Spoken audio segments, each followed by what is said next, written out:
Good afternoon. I'm Sophia Arena and this is Texpatriate's Week in Review. Few major events happened this week, so hopefully this will be a quick video. Oddly enough, very little action occurred in the mayoral and municipal elections, as most of the energy was directed toward bigger statewide news. First and foremost, a federal district court ruled that the 2014 Democratic and Republican primaries will not be delayed from their expected date in early March of next year, amidst ongoing litigation over redistricting maps. The primaries were delayed because of a similar lawsuit in 2012 by nearly 3 months. Many thought the delayed primaries had a harmful effect on David Dewhurst's senatorial campaign, as it allegedly gave more time for his challenger Ted Cruz to gather steam.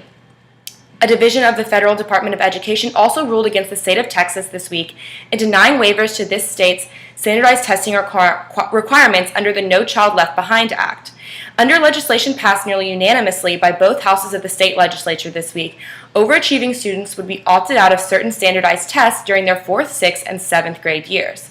The waivers, which the federal government has granted for other 35 states, were allegedly denied by the feds as a retaliatory move against Texas for its conservative politics.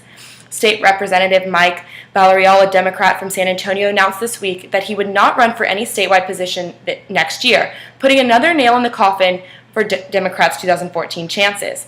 State Senator Letitia Van de Putte, another Democrat from San Antonio, did say she was seriously thinking of a campaign for lieutenant governor, but would not make a decision until Wendy Davis made up her mind. Davis, for her part, was silent this week. Perhaps the biggest statewide news was Governor Rick Perry appointing Nathan Hecht as the next Chief Justice of the Texas Supreme Court. Hecht, an associate justice who is the court's longest-serving member, serving since 1989, is far more conservative than his predecessor, Wallace Jefferson. However, given that the court has been comprised of 9 Republicans and 0 Democrats for nearly 15 years, this probably will not make much of a difference. George Bailey wrote extensively this week on this topic, noting that individuals such as Wallace Jefferson will continue leaving fields of public service as long as non-competitive salaries are offered. In county news, a PAC was set up this week to save the Astrodome.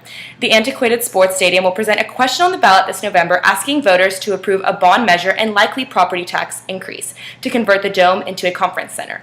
In city news, Mayor Anise Parker went on record supporting a comprehensive non-discrimination ordinance which protects LGBT people to be implemented in Houston.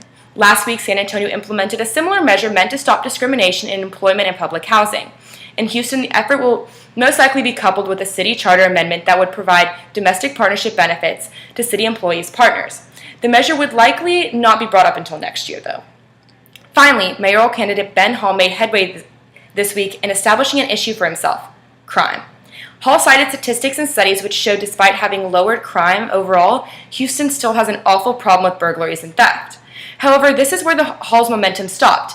Despite establishing a key issue that is important to many voters, Hall offered painfully few suggestions on the matter, and many suggestions of his were actually already said by the ideas of the mayor.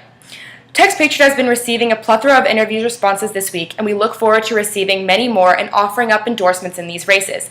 Thank you, and this is Texpatriate's Week in Review.